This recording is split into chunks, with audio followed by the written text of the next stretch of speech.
go to another country outside of the United States, they say don't go to the tourist areas to determine what the country's like. Like go into the country, right? Yeah. And so it's like I felt like I was in tourist kind of mode, like you just saying that when we were visit. So there was like no fear. Like you will ignore sometimes some of the things that you actually need to address because one thing about fear is you gotta face the giant.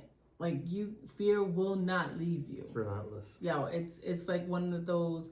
It's probably a principality, but it's not going to leave you. You have to face it. Mm-hmm. You know what I'm saying? And so, how do you, let's say, how do you tell somebody to face fear versus how you faced fear? Is that different?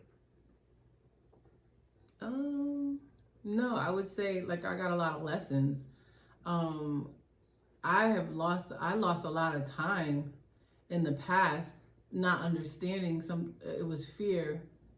Like I said, fear would show up for me not in, shaky palms and all of that. It would show up in like shrinking when I was being like called to do something or facing something that I had never done before or had no context to. Like it seems like that has been my story like the last 15 years, Which is strange because from the outside, even being married to you, I wouldn't look and be like, she's like, you had brought up an incident yesterday. Mm-hmm. And I was like, I wouldn't have thought that was, Yeah. I just thought you were just in a different world at that moment. It's a different I didn't think, I was like, I wouldn't have thought Ooh. you were shrinking or anything.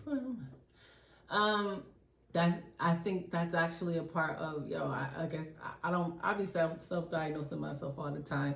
And I can do that because it's my life. But, the Lord never tells us to self-diagnose. I'm just saying, but I think it's some aspects of like disassociation for real. Like not on some extreme levels of like crisis or anything. But, sometimes I think I can do that. And so when people say things about you, take note of that. Like you just described how I looked to you.